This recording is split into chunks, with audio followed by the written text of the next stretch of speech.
The date today is the 5th of September 2018, and today is the day which I'll start my journey to go to Mongolia.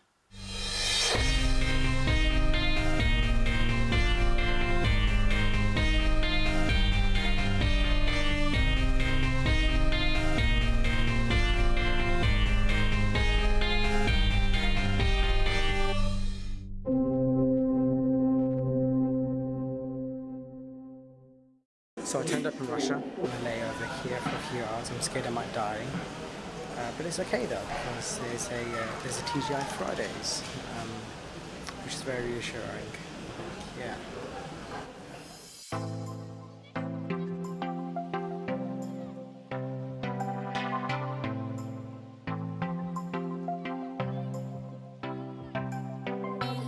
I checked in, I'm in Mongolia, I'm in a hotel now, I've got a bed which is great. I haven't slept for at least like 2 days now, so I haven't had any proper sleep for 2 days, and I'm very buzzing at the moment, so I might be insane today. Anyways, one thing that's really cool about this hotel room is this. So I didn't know what this was at first, but then I realised you can take it off and it's a torch. So what I think happens, and you can, if I can shove it back there. So what I think happens is, I think the electricity goes out sometimes. That's probably why there's a torch there. So I'm looking forward to one of those. That should be cool. Yeah. Anyway, so I've freshened up already, and now I'm ready to begin my adventures in Mongolia, starting with some KFC. Looks good, looks very good. Looks very, very good.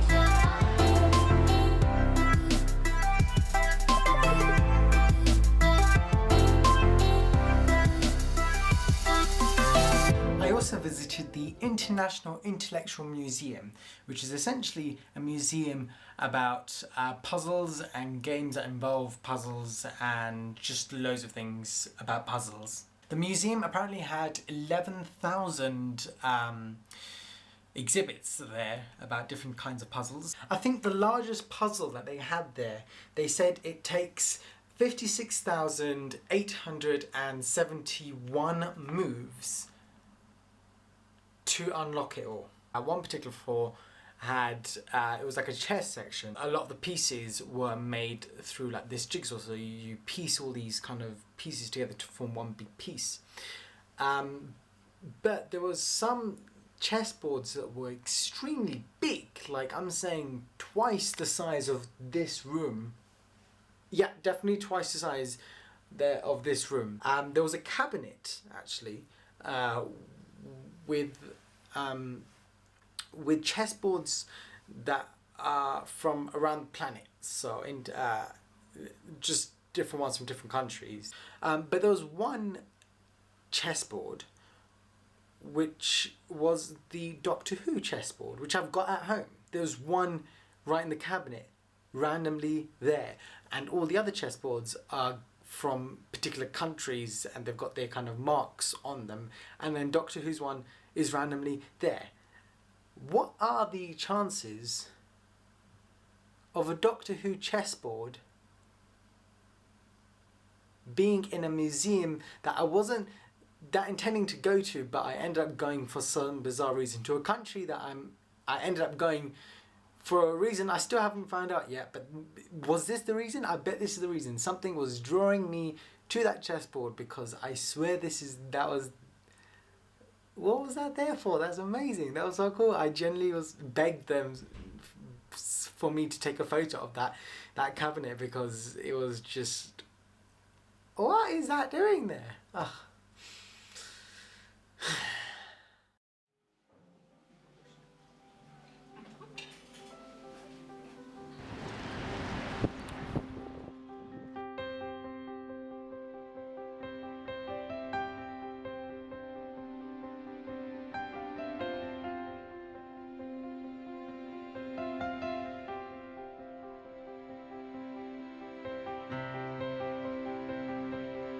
So I visited some museums, learning about the history of Mongolia and the history of this particular city, Ulaanbaatar. I had a main tour guide that took me around the entire city, so the ones that went from one museum to another. Her name was Orko. There's a lot of stuff that's documented about Mongolia which dates back all the way to the Stone Age. There's a lot of stuff that's there. What interested me the most was more or less kind of the recent history in the last 100 or so years. For example, the flag of Mongolia. If you look at the flag of Mongolia, you'll see a symbol. Now that symbol has got loads of meanings to it. So starting with the top, if you see at the top, there's a flame on the top, and that flame, that fire, it represents that Mongolia would have a very long life, and it would always be going upwards. It would always be increasing and improving. Below the flame, you've got the sun and the moon. So the sun represents the mother and the moon represents the father. And those two symbols symbolize that the respect that we should have with our parents and other generations of our family. The two columns on the side, they represent the two borders of Mongolia. So one of them will be Russia and the other one will be China. There's an arrow pointing downwards and a rectangular symbol that's blocking this arrow. Now that represents the enemies of Mongolia. So the enemies are the arrow going into Mongolia, but then the rectangle is blocking the enemies. So it's kind of a symbol that Mongolians are trying to say that enemies that try to get into Mongolia would never be able to get through to it. There's a yin-yang symbol which represents that Mongolians or Mongolia should never close its eyes, no matter if it's day or night. It's more of a constant protection. And then we've got another rectangular symbol with an arrow pointing downwards, but the arrow is not blocked. These two symbols represent the man and women's equal rights. So it's a case of respecting everyone. In 1921, Mongolia obtained independence from China. A person called Sukhbaatar told the people of Mongolia, the Mongolians, that they're free. It was a very big moment, a very documented moment as well in Mongolian history. Now, the actual revolution was also helped by Russia. So Russia helped the Mongolians get independence from China. However, Russia being Russia, they eventually took over Mongolia, and after 1921 they took over Mongolia up until 1990. So a lot of stuff has happened. For example, the Russians, they had their own vision for Mongolia. So they didn't like the whole religious aspects of Mongolia. They didn't like the spirituality of Mongolia. I think I was told, I think that at the time 40% of Mongolians were monks. And Russians, they didn't want monks, they wanted workers, they wanted people to be in factories and mining and things like that. So Russians actually gave the order to massacre 15,000 monks and destroy 700 monasteries. Russia helped build the city up as well, so there's a lot of Soviet style buildings around. I went to a Soviet district as well, so loads of buildings. There's actually 4 big tall towers, which were essentially where the Russian leaders stayed. So very important Russian leaders. Opposite the 4 towers were hospitals, so they can easily access the hospital for some reason. And those towers are still there today, even though Russia's left 3 decades ago. And those towers are now used as apartments. So imagine living in an apartment where a Russian leader was staying in. So. Wow. A treaty was signed on the 12th of March 1936 between Russia and Mongolia, stating that Russians and Mongolians, they should help each other when a country is invading them or when they go into war with another country. And that's essentially what happened. So for example, in the 1930s, there was tensions between the Japanese and the Mongolians. The Russians helped fight some battles with the Mongolians to fight off the Japanese. So at the end of World War II in 1945, when the Russians obtained the Soviet occupation zone in Germany, the Mongolians actually gifted the Russians 35,000 horses, 140 train carriages filled with gifts. So this is $100 million and 300 kilograms of gold. So a lot of stuff was all shipped all the way to Berlin to help the Russians obtain the Soviet occupation zone. In 1990, Mongolia decided, no, we don't want the Russians anymore, and we wanted them out. And the way they did that were was essentially the maths and physics professors. They went on hunger strikes and they listed out very peacefully all the things that they don't want, all the things that they want change, and the reason why they didn't want Russia anymore. And Russia peacefully left. So that was the end of that story. However, Russia still supplies Mongolia with its electricity supply. So they can easily press the button and cut off the electricity around here. China and Russia both supply the gas as well for Mongolia, but Mongolians sort their own heating systems out, so that's good.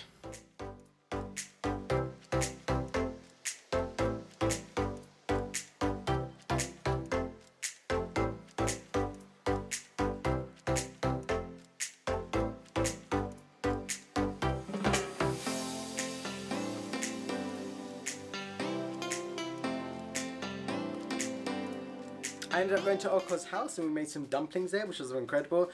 We got some minced lamb and we chopped up some onions and we threw in some salt and we threw in some pepper. Salt and pepper is basically the maximum amount of spice Mongolians can handle, apparently. So you put the meat in and then you fold the dumpling in a certain way and then you steam it, and then after half an hour it's done. And basically the dumplings that don't look like dumplings, they were most likely the dumplings I made. Yeah. What are you cooking? I'm cooking dumplings. Dumplings, Yeah. okay. So, Mongolian dumpling. Mongolian dumplings. Mm. Oko prepared loads of appetizers on the side so we can have with our dumplings. We had loads of like chives that can only be grown in Gobi Desert. Like a particular type of chives. There were chopped up apples, or some coleslaw, and a few other things that you can have with your dumplings. She also gave me some milk tea and some milk butter, and the milk butter you have with some bread. It was amazing. I loved all of that. She also gave me some Mongolian vodka. So the thing with Mongolian vodka is that for Europeans it's known to taste like water. To me it tastes like water. It's very easy to swallow, but inside you can taste the vodka inside. The burningness of vodka, you can feel that.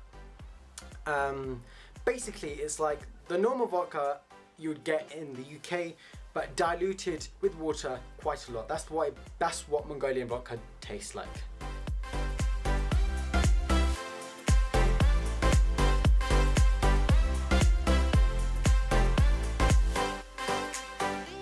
Also took me to visit the monastery, one of the monasteries there, which is dedicated to the last king of Mongolia's brother. The monastery was actually made with no nails at all, so there was literally almost zero nails used in the construction of that monastery. So when I went to the puzzle museum yesterday, that's what it kind of showed, how you can build things without any nails. You know, how you can make these really clever ways to interlock things and make things strong without gluing things together and using nails. And that's basically what one of these huge monasteries had. This monastery consisted of 5 different temples. I remember going to the second temple and I looked up in the ceiling and I noticed these patterns, not these patterns, these pictures. So near the entrance, when you walk in, you look up in the ceiling, you'd see basically these little people painted on the ceilings that look basically like the devil. And then as you get to the other side of this temple, in the second temple, towards the exit to get into the third temple, on the ceiling the people gradually ended up looking like angels, or happier kind of people. I asked about that and I was told that that kind of symbolizes that when you walk into this temple, you've got kind of the devil's kind of vibe, all these thoughts and feelings that are eventually all cleansed as you make your way through the temple. So by the time you get to the third temple, you're completely cleansed and you've already got good vibes. There was a massive gate outside of the main monastery, which also blocks out bad vibes. Around the fourth temple, the meditation temple, there's a wall surrounding that temple, so it cuts off that temple from the other temples. Again, it's used as a protection.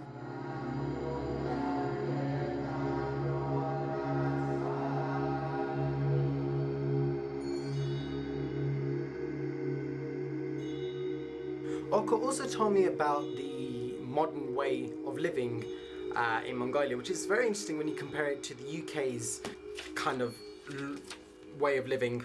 For example, my pension age, according to my official government website, is determined by my date of birth and my gender.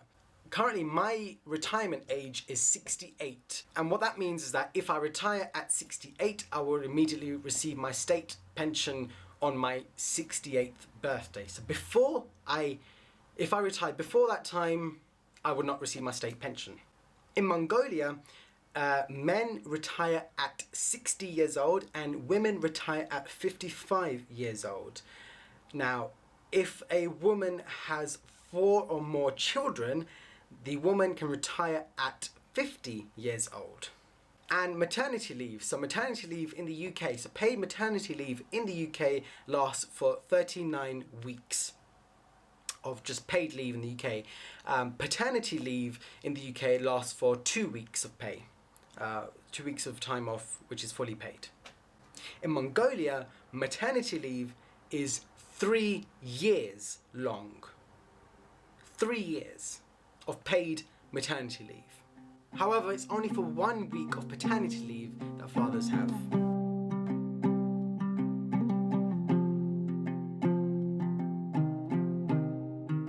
The population of Mongolia is just over 3 million people. Just under 50% of that population is in the city, is in Ulaanbaatar. Now, Ulaanbaatar is a developing city. Every day there's new things going on. It's progressed a lot since 1990, and it's eventually going to be called by its modern name of UB. The population here is so big, there's so much traffic everywhere, not enough space. So naturally, the city is trying to expand out towards the countryside. So universities are now moving outwards, and naturally the city will just get bigger and bigger, and it'll get more developed. The traffic here is insane just because of the massive population. A couple of decades ago, I saw old pictures of just 1 or 2 cars. Now, if I go outside, on any road you look, there'll probably be loads and loads of cars, and there's traffic, and nobody actually listens. There's no rules. I see a green man at the Pelican Crossing. I don't think it's called a Pelican Crossing, but I see a green man at that traffic lights, and the cars don't care. They would just go over despite red lights. There's no rules. So whenever I'm crossing a road, I'm crossing with other people because I'm scared to cross by myself. So when there's a nice crowd walking and all the cars stop, that's when I'm like squeezing through. So to handle the traffic, there's currently 4 flyovers that are currently in construction, which would help ease out most of the traffic, hopefully.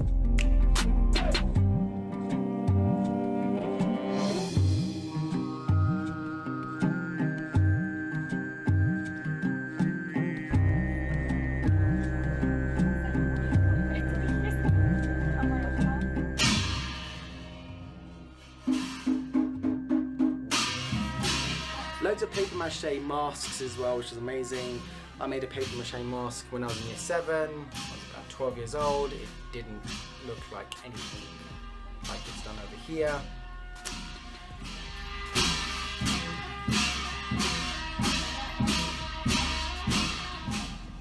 There was a guy with a huge kind of horn thing.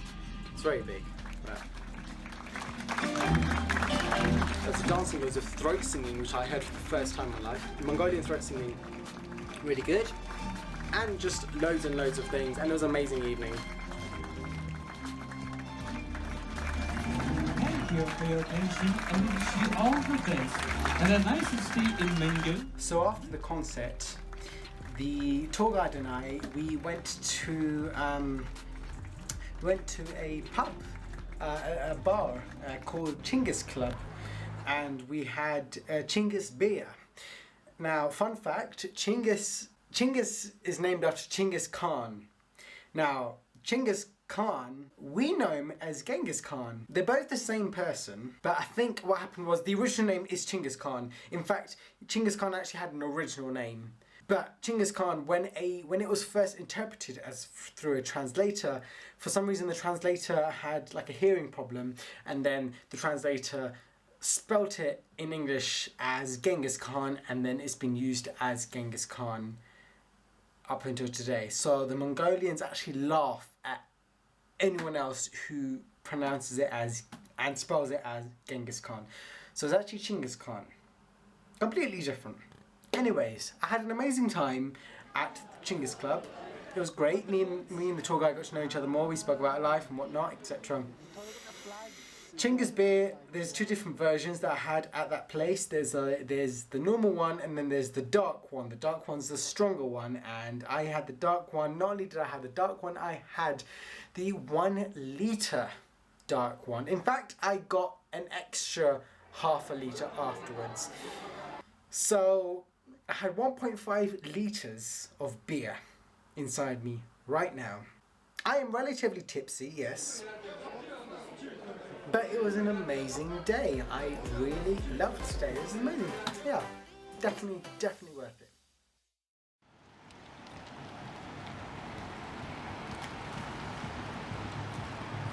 Coming up ahead of me is Sukhbaatar Square. Now, loads of things have happened in this square. For example, Sukhbaatar himself, when he said that Mongolia is free from China, he's got his independence from China, this is where it happened. And then decades later, in this same spot, the maths and physics professors, they did their hunger strikes and then they did their pledges over here in Sukhbaatar Square. So it's a very important spot here. Loads of parades happen around here.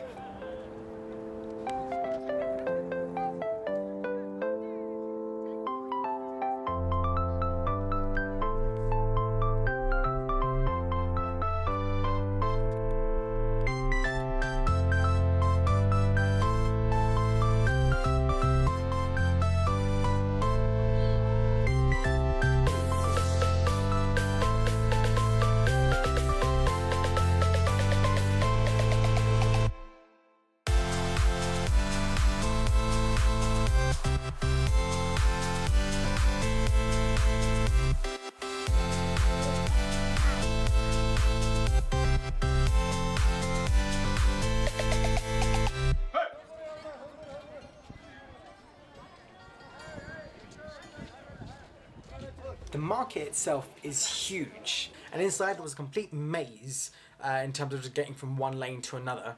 But what was amazing about the market was that it was organised in sections. All, for example, shoes were in one section, all the stationery were in the other section. There was like a back to school kind of stuff that was up front because school kids are going back to school. What was also amazing about the black market was the variety in everything. You can get literally anything in that market. It's mainly for the locals, so there was nothing touristy, so there's no souvenirs and things like that. But you can get things like Mongolian houses in that black market, and you can also get, you know, a pen or a hairband. It's a complete wide range of things. Anything you can get in a market, the black market had, but it had a huge range of it. For example, pens, there was loads of pens. There was a few lanes of stalls that just did stationery, books and pens and highlighters and rubbers and all those stuff.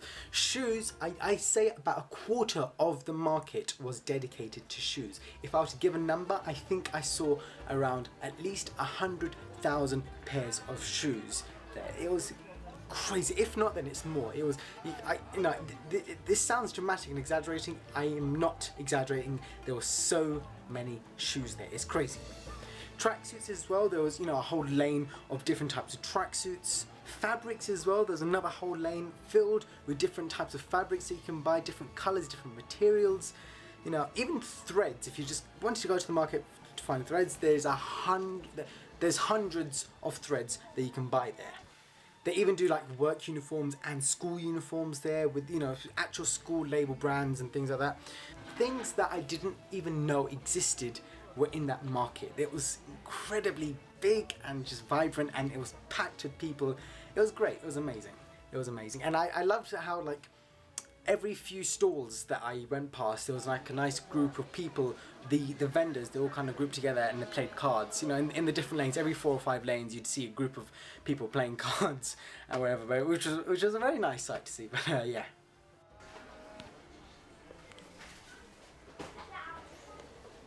So I actually did over 30,000 steps today, which isn't actually a record I broke, but it's still a very high number than my average number of steps per day.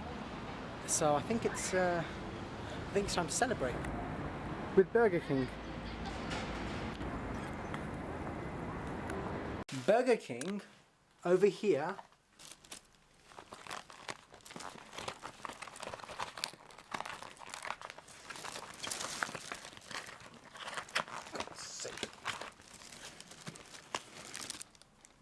they do fried chicken like on its own. They do drumsticks. This is amazing. And it's spicy. I can smell the spices. It's amazing.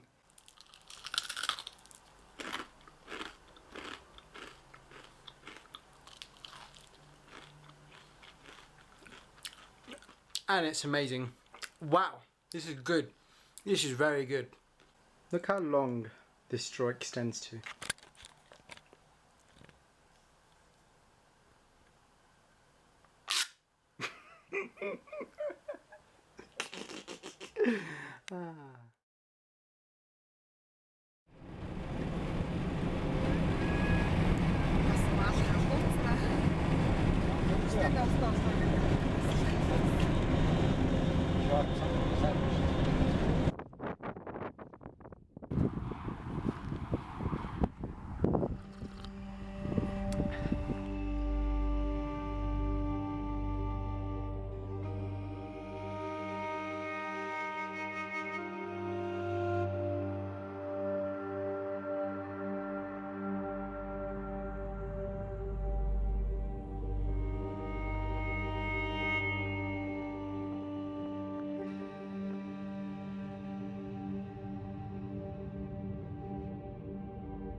Mongolia only has one big city, and that's Ulaanbaatar. That's all. There are no other cities in Mongolia. Everything else is just countryside. Now, if a Mongolian lives in a countryside, they're normally referred to as, most of them are referred to as nomads. Now, the thing with, in terms of the housing, where Mongolians live in the countryside, there are no proper houses. There are no apartments, there's no cottages or anything like that. They actually live in a place called a ger. A ger is basically a circular tent that's actually made of wood with some protective material outside from the weather. The size of it is probably the size of my own bedroom, slightly bigger than my own bedroom. Some families all live in one ger, which has got beds and it's got, you know, a stove in the middle. But pretty much anything you need in a house is in a ger. Some of the Mongolian families have more than one ger. A Mongolian family, a nomad family, has welcomed me into their home so I can stay a night in one of their gers. They've got around 6 gers, I think, and they're letting me stay and hang out with their family, which is amazing. They're very, very kind people. I just met them now, which, you know, I met the grandfather, which is nice. So there's 6 gers in the family that this family owns. I think the biggest one is about 6 meters in diameter, and my one, the one I'm living in, which is just a basic ger with some beds, which is 4 meters in diameter. The 6 meters one is probably, it's got like a little kitchen in there, and it's got like a little, basically like a little living room there. And I think they can get a little bit bigger as well, depending on, you know, how much. And a cat just came into my ger. Hello. Hello.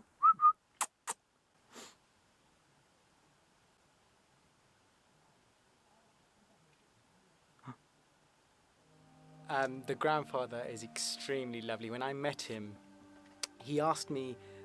He just spoke for ages. But when we first met, he asked me. Well, he can't speak English, and I can't speak Mongolian. So there's actually a translator. My tour guide. She can speak English and Mongolian. so we're using her as like an interface. He asked me in Mongolian if I'm married yet, and I said I'm not, I'm 21. He was like, oh, I'm a bit young. Damn right, I am young. He also told me that I look like I'm good at sumo wrestling and I should take up wrestling. So that might be a hobby I might be looking into maybe soon. And then what was really sweet is that he was so kind. He said to me that he wants to take me camel riding. He owns a few camels. They're just like out there just chilling and they're just walking around. So he owns a few camels and he said he wants to take me camel riding. And then for the next 2 hours I was riding a camel, which was amazing.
Love. Oh my god. Oh. Yeah. I can't handle this. This is true. Oh, this is so amazing.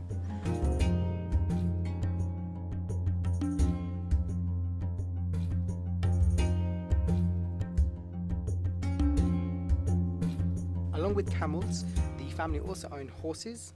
They own some sheep, goats, and they also own some cows. So back in the UK, you know, if somebody owns all these animals, they probably put them in a nice kind of segregated area with fencing and everything. Over here, they don't have fencing. They actually let the animals roam around free, and this field goes on forever. Remember I told you that in Mongolia there's only one city and everything else is countryside, so they could be anywhere. In the morning I think they stay near the house in the morning, overnight, and then in the morning they leave, and then in the evening they gather them back together. I know the horses have particular markings on them, so in the event that they get lost and another family finds that particular animal, there's a marking on the animal telling them which kind of family it belongs to. So it depends on which animal, but on the horses I noticed that every horse has got a symbol embedded onto their bodies. What I mean by that is they go through a process. That cat, hello cat. The cat's just jumping around. When the horse is 2 years old, it undergoes a ceremony called the stamping ceremony. Basically, they get a hot iron rod when the horse is 2 years old, and then they stamp a symbol onto the horse, which sounds extremely, extremely painful. For some other animals, it might be just like a painting on their horn or something like that. The stamping ceremony takes place on a particular day, and that depends on the lunar calendar. So it depends on the moon when they should do the stamping ceremony. So for like good luck or something.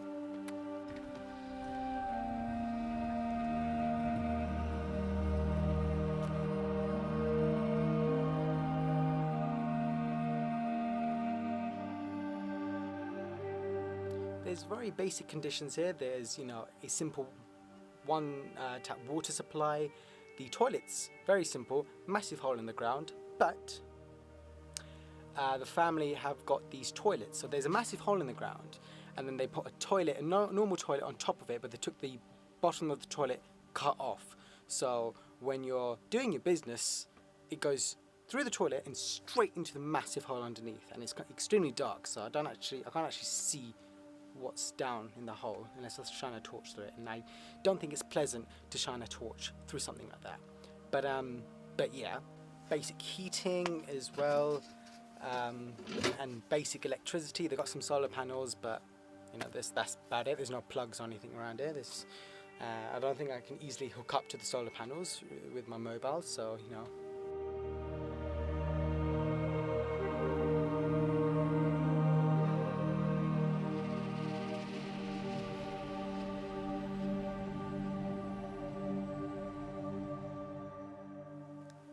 To end the day, I witnessed the family were calling all the sheep into the cage, and I thought it was to let them sleep for the night, but actually it was a little bit too early in the evening.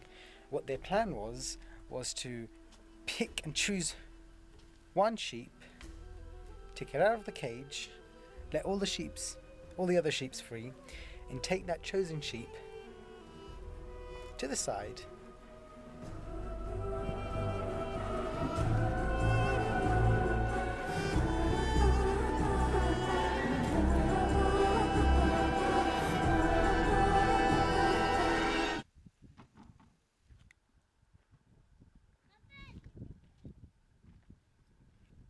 And I saw it get slaughtered, which I'm not going to show you, but I saw the whole thing. Like, it cut its stomach up and it died, and I saw its eyes close slowly, and it just got quiet and silent. I was, damn, but and then afterwards it was really gruesome. Everything was just knife, take the wool off, because it's used for to get the wool off and to obtain the meat as well. So that's the two things why it gets slaughtered. And you know, if that's for the family to eat, it's not sold or anything, I think. And you know, I saw it all off, and if like a bone came in the way, the guy just snapped it and put it on the side, or you know, like cutting, like just like peeling off all the wool right up to its head, just moving the head left, right, and center, and like even really like every organ was pulled out. The heart was just pulled out. It was cut up and pulled out like it's freaking Davy Jones's heart or something. But like, it was just there, and he just put it in a bowl, all the organs, like even things like, I saw the stomach getting pulled out, and then to wash it, the guy turned the stomach inside out and rinsed it out. That was, wow. Crazy. What a way to end the day. Yeah, so this is me sleeping now. Yeah.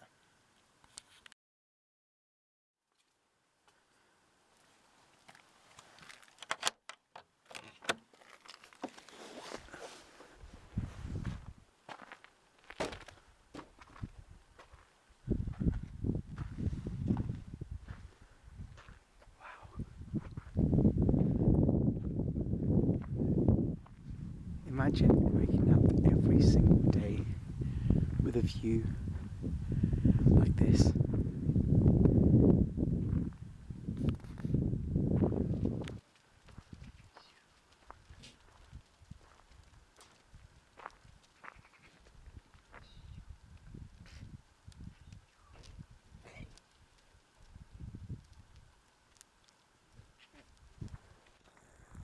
Hello. Morning. Oh. Hello.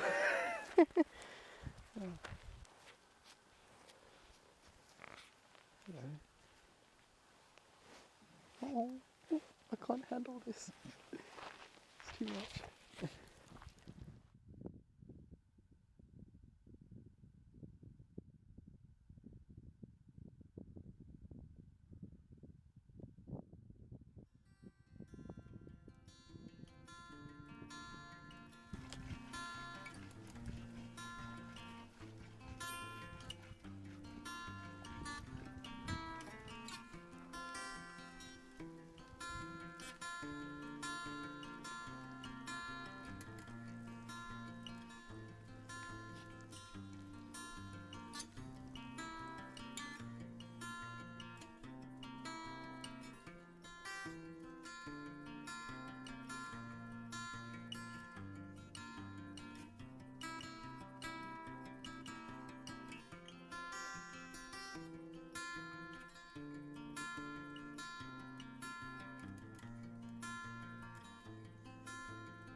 So we've been driving for about 9 hours now. I've left the previous nomad family on the way to this place. So now I was previously on the west side of the city, and now I'm on the east side, the eastern part of the country, in Terelji National Forest.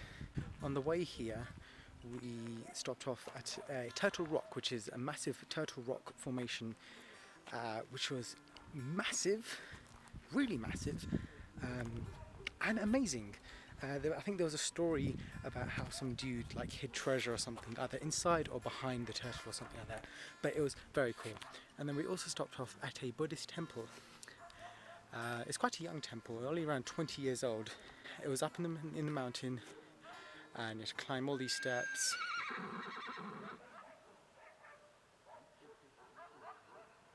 You had to climb all these steps.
Brilliant views, amazing views, I loved it. But now I'm in a new place. This family, kind of a young family, I think it's a mother, father and a daughter, I think. I did see a cat, it already got attached to me, that's amazing. Hello, come on, oh.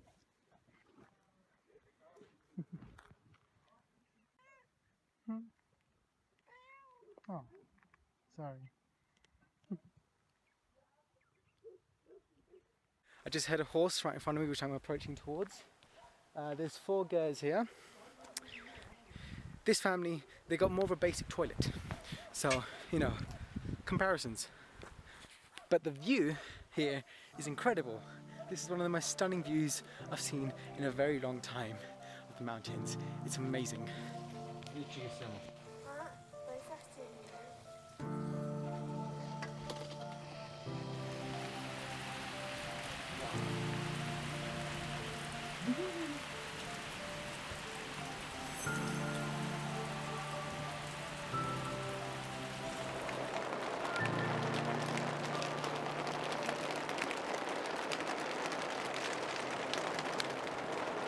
I love this rain. I love it. I love it. I love it.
I started off my day with some hiking.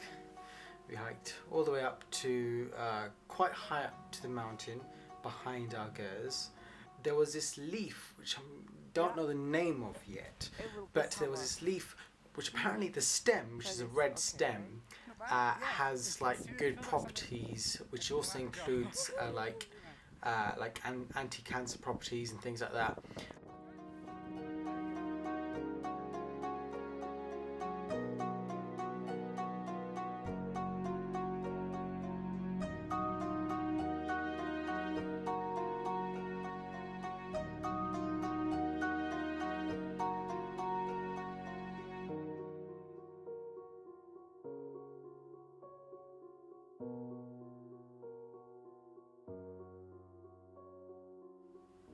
I then went horse riding, which was extremely scary at first.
And then we went to see the Chinggis Khan statue, which is quite close to the city.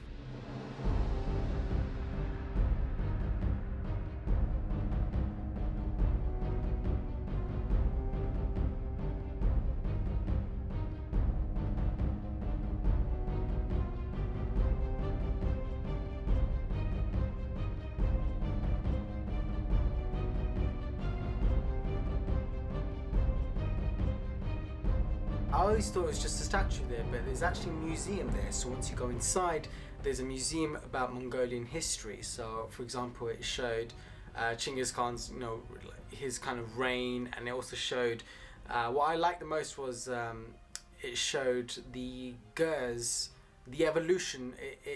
It showed the evolution of the Gurs as it progressed through the centuries and what it looked like in different eras in the last, I think, 900 or so years or something like that.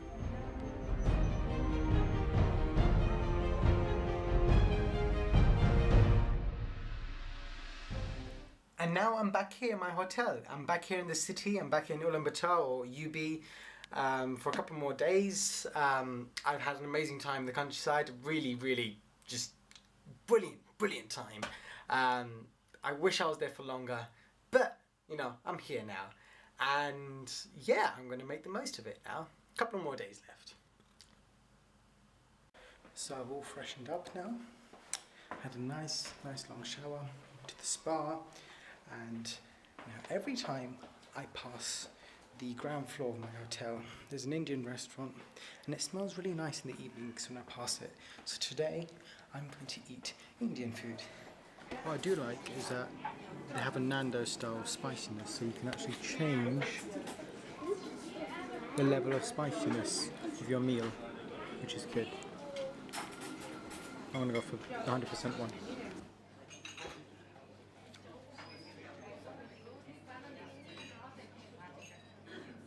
That butter chicken generally was quite spicy in the end, which was amazing. I loved it to bits. It's funny because the bloke who runs the restaurant, the manager or whatever, he randomly came out from the back room to speak to me. I'm assuming because he was talking about the spices, he was asking if the spices were alright. And I assumed then the waitress must have told him that I asked for maximum spice. So he was talking about all the spices, then he asked me where I'm from. He thought I was from the States. I don't know how he deduced that, but there you are. He's from New Delhi. Yeah. That's all I've got to say, to be honest. I got a takeaway because the portion sizes were huge. I ordered for one. Everything was for one person. You know, it was the minimum size of stuff I can order. But it was huge portions. So I'll see what happens with this.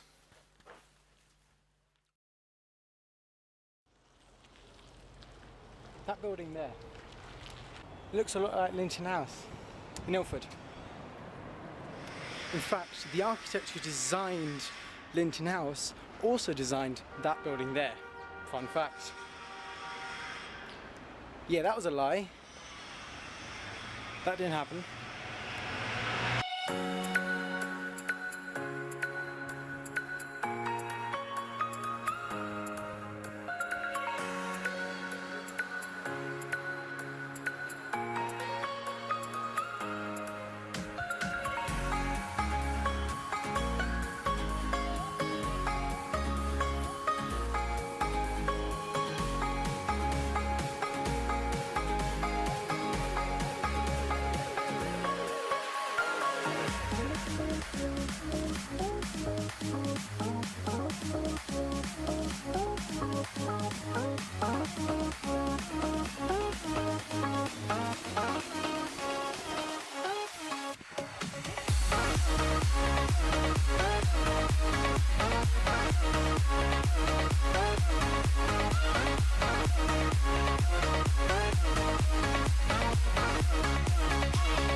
Is amazing. So much climbing, but it was worth it, because look at this.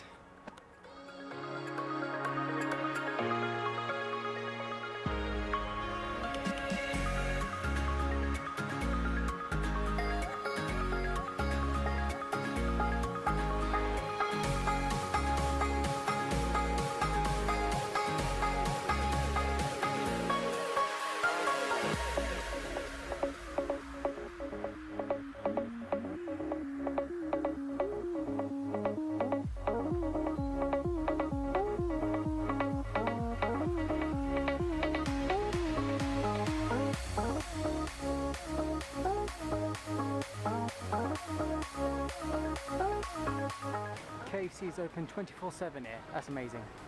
Okay, this is great. Why don't we have that?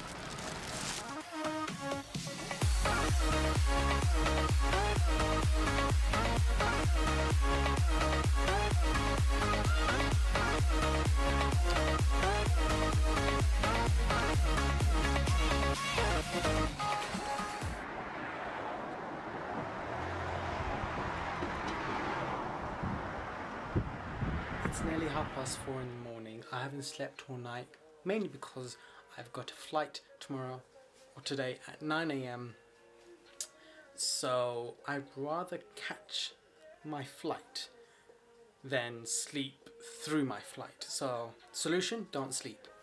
Having a I wouldn't call it a midnight snack. This is more like between the midnight snack and the breakfast. My leftover Indian food.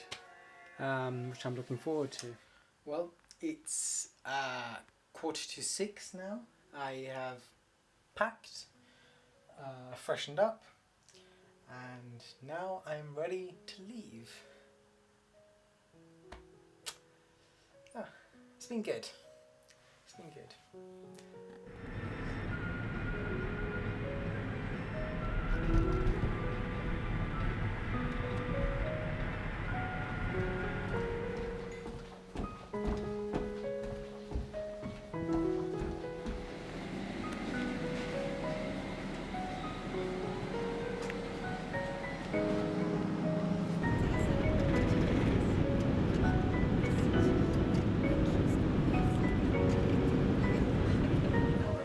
So I'm back in Moscow in Russia for about an hour and a half. See how it goes around here.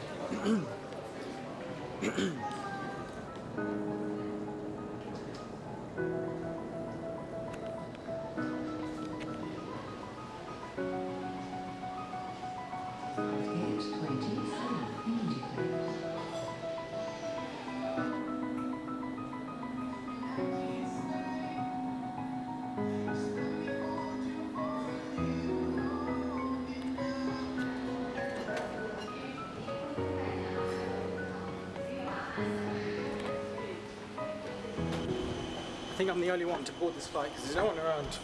There's no one around. I hope I'm getting on the right plane because. Oops. Thank you. To London? Yep. Yeah. Thank you. Thank you very much.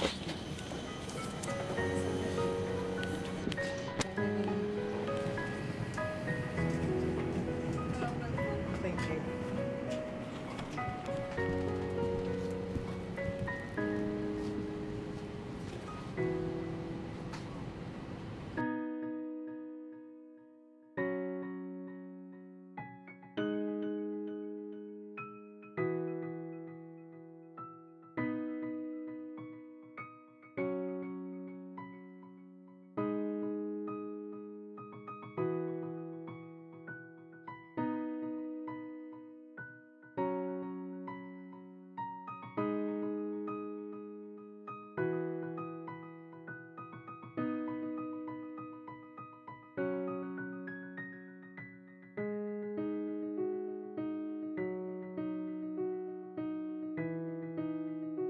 I'm back to Mongolia.